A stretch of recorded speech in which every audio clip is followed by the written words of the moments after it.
Hello! Aujourd'hui je vous propose de nous demander si l'art peut embellir la maladie. Il se trouve que c'est une question à laquelle j'ai dû répondre en 2 heures sous forme de mini-essai et que je trouvais ça intéressant. Par ailleurs j'ai eu 18 donc je devrais pas vous dire trop de bêtises. Mais moi je trouvais ça intéressant. C'est dans un séminaire que je suis qui s'appelle Maladie artistique. Désolée si j'ai la voix un petit peu bizarre, je suis malade. Voilà, donc le séminaire se pose des questions sur le traitement artistique des maladies, l'artiste malade, la question de la norme aussi. Est-ce que le génie est un fou, un malade, sous prétexte qu'il sort de la norme? Voilà. Donc, bon là si vous voulez, la prof m'a mis une réflexion riche et qui se confronte à la plupart des enjeux de ce sujet, quelques passages moins clairs ou moins ordonnés, et certains points conceptuels seraient à préciser, mais la démarche est juste et prometteuse. On rappelle qu'on avait 2 heures. Hein. Donc, se demander si l'art peut embellir la maladie revient à présupposer que celle-ci serait plutôt laide au départ. Et en effet, il est assez rare dans la vie d'être ébloui par la beauté d'une maladie, si bien qu'il pourrait même être difficile de l'embellir par l'art, tellement elle serait affreuse. Mais si l'on considère qu'une maladie peut être belle, il faudrait à l'inverse se demander comment embellir ce qui est déjà magnifique, même si cela semble peu intuitif. Surtout, si l'art embellit une maladie, peut-on dire qu'il s'agit toujours de la maladie en question? Sinon, nous serions face à une impossibilité logique. Mais le verbe pouvoir peut aussi suggérer une impossibilité ou permission morale. On pourrait voir une faute morale dans l'embellissement par l'art de la maladie, c'est-à-dire dans le fait donc peut-être de la faire passer pour ce qu'elle ne serait pas. Nous nous demanderons alors dans quelle mesure l'art aurait une légitimité à la fois capacitaire et morale à embellir la maladie. Ce que j'entendais par capacitaire, c'est bon, je cherchais juste une formulation, j'ai pas trouvé, mais est-ce qu'il peut, au sens capacitaire, et est-ce qu'il y a une légitimité morale à ça, à embellir la maladie?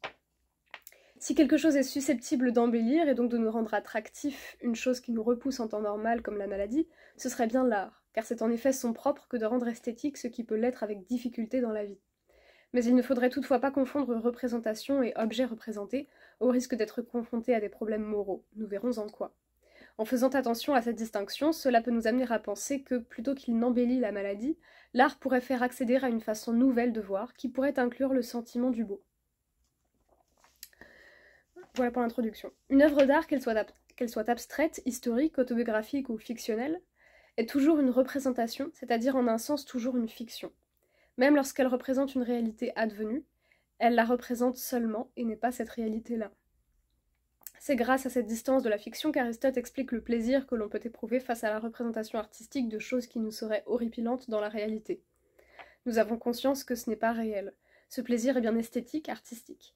Ainsi, le passage de la maladie réelle, même la plus effrayante, à la maladie représentée sur une toile ou décrite dans un texte, nous permettrait de la rendre appréciable. Elle serait embellie par ce changement de contexte. C'est un propos qui peut se vérifier empiriquement, y compris pour les maladies mentales. Le malaise qu'on peut ressentir face à une personne démente n'est pas le même que celui qu'on peut en effet éprouver face à la toile d'une femme âgée aux yeux rouges et dans le vague, mais accompagnée d'une sorte de fascination esthétique.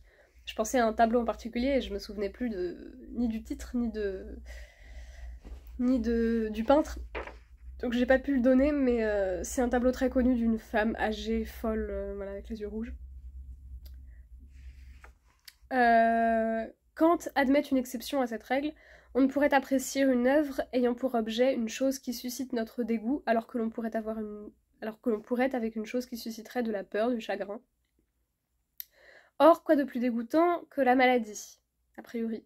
Du rhume aux maladies vénériennes qui ravagent la peau, déforment le visage, elle évoque particulièrement ce sentiment, à tel point que l'art peut à l'inverse renforcer le dégoût et la laideur. Des moulages peuvent paradoxalement avoir un effet de réel supérieur. Alors comment l'art pourrait-il embellir la maladie? Il semble qu'il n'y ait que 3 possibilités. Soit mettre l'accent sur ce qui y est esthétique, une détérioration de la peau qui ressemble à un bijou. Soit la modifier, l'esthétiser, mais en ce cas, est-ce toujours la maladie? Soit en faisant naître de la beauté, de l'excellence de la composition. Voilà ce que serait la belle représentation d'une chose laide, pour reprendre Kant. Mais il n'est pas dit qu'une belle représentation aurait comme un effet de contagion qualitative et... Donc, je reprends. Mais il n'est pas dit qu'une belle représentation aurait comme un effet de contagion qualitative et embellirait ainsi l'objet de la représentation. Si c'était le cas, on pourrait même y voir un problème moral. Faire croire que la maladie serait facile à vivre serait tendance. La youtubeuse Olympe, par exemple, a été accusée de glamouriser son trouble du TDI, donc trouble dissociatif de l'identité, en mettant en scène ces altères. C'est pourtant ces accusateurs qui ont ainsi nui à la santé psychique déjà fragile d'une personne effectivement atteinte de ce trouble. L'effet moral peut aussi être considéré comme positif, atténuer la peur de la maladie et ainsi le rejet des personnes concernées par elle. Si l'art fait bien cela, troisième partie, c'est donc une modification du regard qu'il opère. Il n'embellit peut-être pas la maladie au sens propre, mais convertit notre regard à une jouvence, une candeur retrouvée, à laquelle Bergson renvoie lorsqu'il parle d'une façon virginale de voir, d'entendre et de penser, qui permettrait de s'ouvrir à une beauté possible, qui ne serait ni objectivement contenue dans la maladie, ni totalement subjective ou insensée. On peut aussi considérer, dans cette logique, qu'il ne serait pas possible d'embellir la maladie, non parce qu'elle serait trop affreuse, mais déjà belle, en un sens. Si l'art embellit, c'est qu'il permet d'accéder à cette vision de la maladie. Ou alors, peut-être crée-t-il cette vision en même temps que l'œuvre, et cette vision ne serait que rétrospectivement possible au futur intérieur. CF, le possible et le réel dans la pensée et le mouvement de Bergson.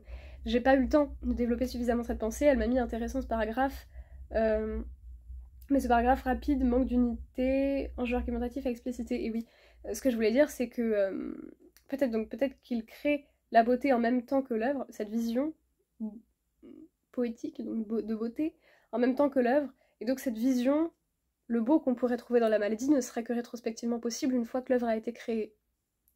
Là, je vous renvoie au chapitre Le possible et le réel, dans la pensée et le mouvement de Bergson, pour comprendre ça. Conclusion. L'art, par la distance qu'il introduit entre nous et l'objet réel, permet donc de nous rendre sensibles à une beauté inattendue comme celle de la maladie. Mais l'objet n'est pas la représentation. Si celle-ci embellit celui-là, c'est donc davantage par une conversion du regard, permise par une sorte de calme et de candeur retrouvée, eux-mêmes permis par la distance dont nous parlions, plutôt que par contagion. La beauté de la représentation sur l'objet. La beauté de l'objet.